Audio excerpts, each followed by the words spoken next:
สิมาหาย่างรัดรถมาบ่เนี่ยโอ้โดยจะเป็นออกมา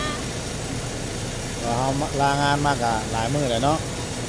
เดี๋ยวมาส่งตั้งแต่พวกไก่ไปนะครับแม่บ่ไกลไปได้พี่น้องเนาะจากเขาออกมากับพาดเพิ่นเลยพ่อเป็นคนรับแทนที่ไหนหามาส่งเลยเอาถือว่าเดินทางปลอดภัยเบิด2คนเด้อเนาะตั้งใจตั้งมุกตั้งใจหาเงินหาคำบัตรทำงานเนาะที่จะโทรมาดิน้ำเล่าแล้วอ๋อว่าคำเพิ่นยังขายกระเป๋าท่านพ่อหม้อเลยแม่เนื้อขายกันเนื้อขายบ่นั่นล่ะ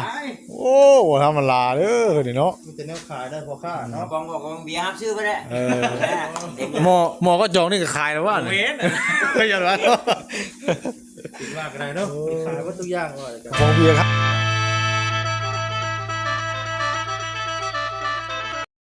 โดยพี่น้องเนาะเดือนคือมางามแท้นี่นะพี่น้องเลยเอาเปิดภาพมานี่กะอยู่คิวรถพี่น้องเลยเนาะคิวรถสวรรค์เขตนครหลวงเวียงจันทร์เด้อพี่น้องเลยเนาะกับทักทายสบายดีและสวัสดีเด้อพ่อแม่พี่น้อง FC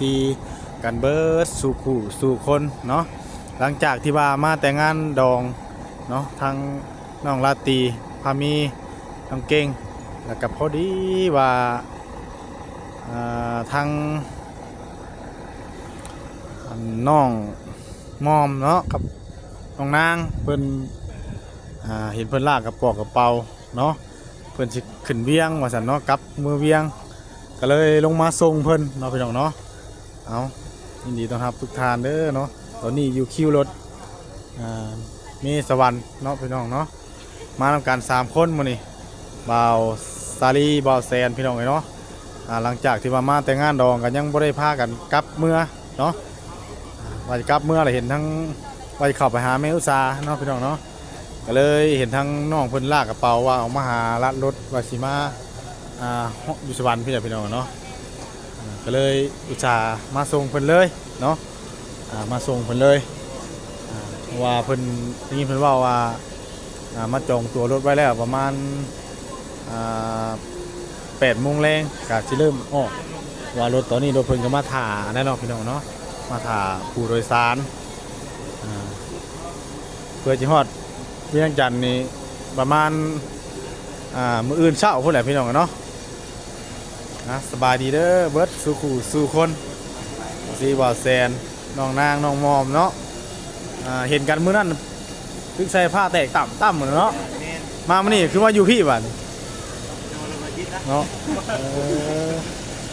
ในไหนคือมาอยู่พี่คิดสิเมื่อแล้วบ่บัดนี่กลับเบียงแล้วบัดนี่จักมื้อแหละมาน่ะ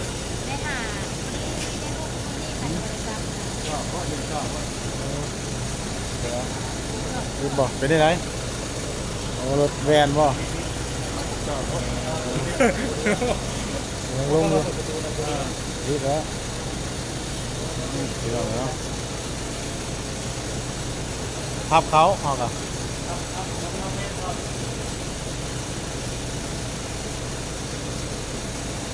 พี่น้องกันเนาะเพื่อนกะ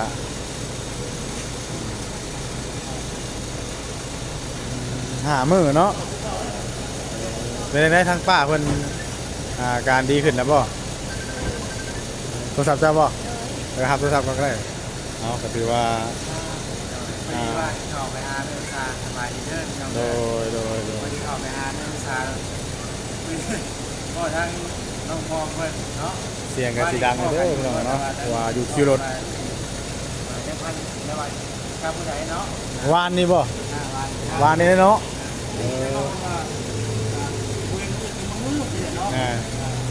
อันนี้เลยเป็นอื่นด้วยเนาะอาการหาลูกชายว่าเห็นเพื่อนอยู่กับเปามาเป็นไรคือจิมาหาย่างรัดรถมาบ่เนี่ยโอ้โดยจะเป็นออกมาลางานมากอะหลายมื้อเลยเนาะเ มาส่งก็กับพวกไก่ไปเลยครับ แม่นบ่ไกลบ่ได้พี่น้องเนาะจาก เขาออกมากับ บ้านเพิ่นเลย พ่อเป็นคนนั้นเราแซ่ที่ไหน ตามมาส่งน้องไปเลย แม่นเอาถือว่าเดินทางปลอดภัยเบิดสองคนเด้อเนาะ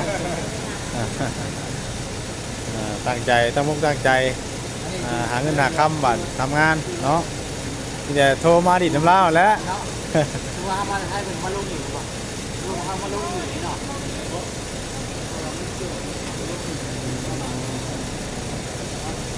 คือว่าเขาจะไปให้กับมาลงอยู่มันติดอยู่ได้ป่ะมาลงอยู่ได้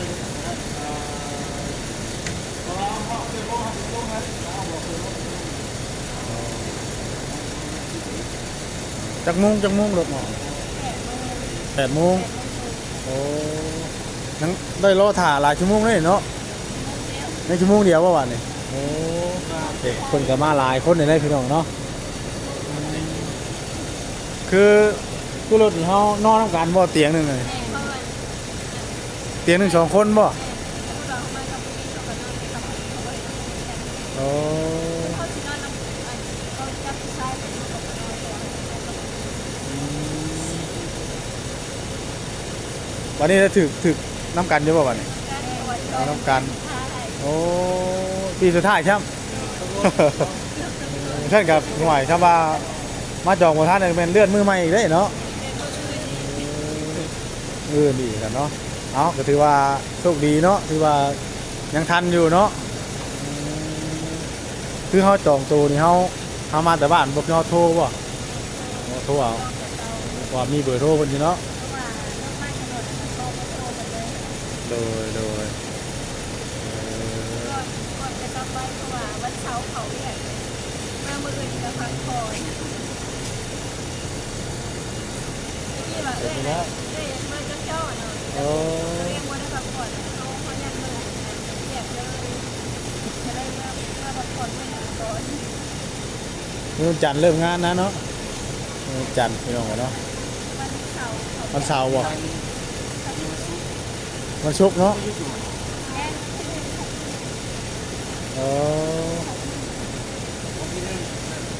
กินหนึ่งผักจะหนึ่งเดือนหนึ่งผักสี่เดือน โอ้พวกเขาเจ้ามีเวลาพักให้เนาะเออ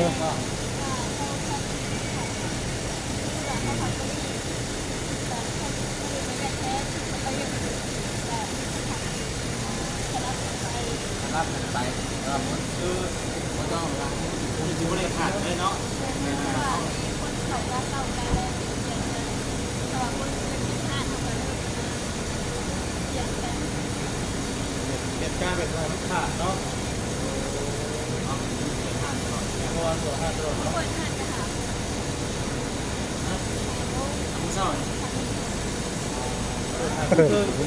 ต้องตื่นเข้าให้เนาะเลิก ตะกี้นะกับไปหาโมงต้นอะไรกันแล้วนั่นก็นั่นมันเป็นเศร้า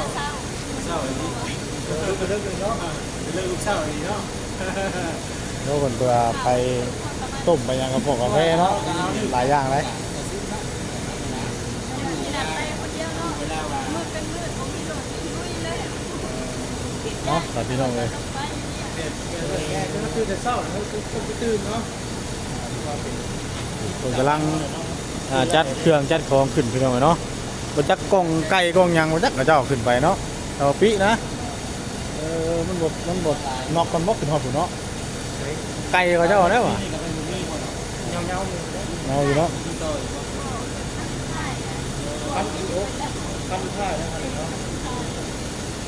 ก็ถือว่ามาส่งทางนอกกระเบื้อยเพิ่นพี่น้องเนาะทางว่าเพิ่นก็ที่พักสนิทก่อนเดียวไปติดต่อทางว่าทางว่าคำเพิ่นเนาะนัดขึ้นไปหาเพิ่นพี่น้องเนาะเพิ่นที่เพิ่นเปิดห้านใหม่มื้อนี้เนาะก็เลยไปเฉลิมฉลองก่อนเนาะจังใดก็ขอให้ทั้งน้องเดินทางปลอดภัยเด้อเนาะฮอดบ้านฮอดเรือนฮอดบอนที่ทำงานเนาะเดินทางปลอดภัยอยู่ดีมีแฮงยศสุขุสุขคนเด้อเนาะสบายดีเด้อสบายดีโอ้ยสบายดีเนา ะ เปิดพระปามนี่กะ มาฮอดหน้าห้านทั้งบ่าวคำอุทุมพรแล้วพี่น้องเอ๋ยเนาะพอดีว่าพุ่นแหละมาแต่ส่งทั้งน้องมอมเพิ่นขึ้นรถเป็นที่เรียบร้อยมาต่อกันอยู่ที่เฮือนหน้าห้านนะบ่าวคำอุทุมพรเนาะกับทั้งสาวอินเพิ่นเวลาเพิ่นเปิดห้านมื้อนี้เป็นมื้อทำอิฐมื้อแรกพี่น้องเอ๋ยเนาะว่าห้านเพิ่นกับบักไงพี่น้องเอ๋ยเนาะถือว่ามาครบทีมงานมื้อนี้ผู้ทางเจ้าของห้านเจ้าของเฮือนเพิ่นเฮ็ดหยังเด้นี่เนาะเงยกลุ่มเงยอยู่นี่สบายดีเด้อเนาะทั้งสาวอิน โอ้ก็มาเด้อแท้ ฮะ มาเด้อแท้ โอ้มาแต่ไกลอยู่ได้เนาะ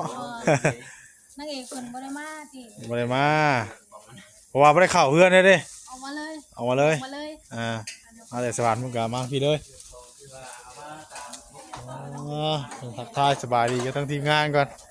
สบายดีเนาะเบิดสุขุสุคนสามีนาบ่าวต้าเนาะสามี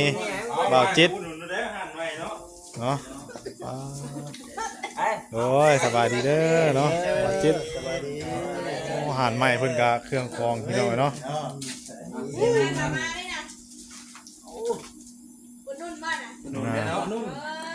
อาหารใหม่เพิ่นเนาะ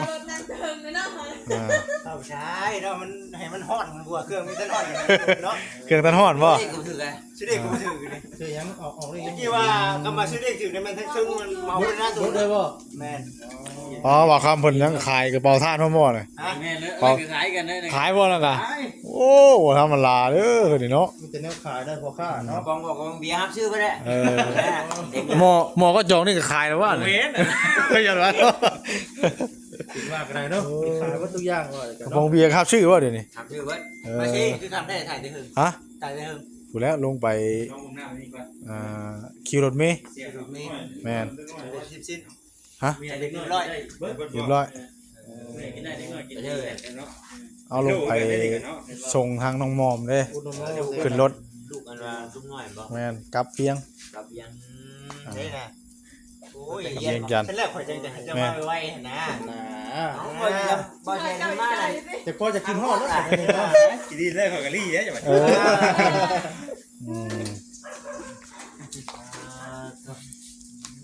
เพิ่นเอาหน้ามาสิมาฮอดตะเวนดูบ่ได้กระโตกบ่ได้แล้วแบบโตกบ่ได้บ่ได้ใช้แบบสวยเงี้ยใช่มั้ยจะสวยเนาะเนาะเพิ่นถอดเกิบว่าจ้ะโอ้ยสบายดีเนาะตั้งแต่อยู่พุ่นจังแม่นมาต่อพี่เลยได้ต่อเลยโดยสบายดีเสื้อเด้อเนาะทั้งเฮียค่ำนี่บ่าวคำอุทุมพรนี่น้องๆเพิ่นเปิดห้านใหม่ลองเบิ่งมือเอาก่อนเด้อโอ้ความใฝ่ฝันความเพิ่นก็ถือว่าเป็นฟังเป็นฟ้าบัดนี้เนาะพี่น้องเอ้ยดีใจนำเป็นเฮียอยู่นั่นนึงมีราศีเด้ค่อยเป็นค่อยไปนะได้ซะเนาะเฮาก็เริ่มต้นเด้โอ้ยตายคักพี่น้องเอ้ยห่วงเนาะจะกินข้าวมาได้เนาะฮะกินข้าวมาได้กะกินเรียบร้อยแล้วข่อยมาทางไงเนาะกายปิ้งไก่ใหญ่มากเลยว่าเพื่อนไม่เขาเพื่อนเลยบอกครับแง่เห็นบ่นี่แต่เชียร์มันเปิดบ่ได้ป่ะต้องมีหลอดได้มาไหนบ่ได้กินนี่ดิเรียบร้อยแล้วบ่ไล่ติดหลังกันบาดบ่นี่โอ้ยไล่ก็เป็นเกี่ยวไล่เนาะไปสำหรับพี่น้องนะสำหรับคลิปนี้ทั้งเบาเผยก็จะได้ขอตัวจบคลิปแล้วเนาะพบกันใหม่เด้อเนาะฮะยังเติมแล้วคอยมาแต่ผู้ใดโอ้ยสบายดีเบิดทุกคนเด้อเนาะพบกันใหม่ไปพี่น้องเนาะดีมีแห้งเบิดสุขคนเด้อทางพี่น้องFCขอบคุณหลายๆที่เข้ามาติดตามเป็นกำลังใจทั้งเบาเผยแต่ต้นจนจบแล้วกับบทข่าวโฆษณาของเบาเผยไปพี่น้องเนาะดีมีแห้งอยู่มันคนยืนเด้อพี่น้องเด้อกล่าวคำว่าสบายดี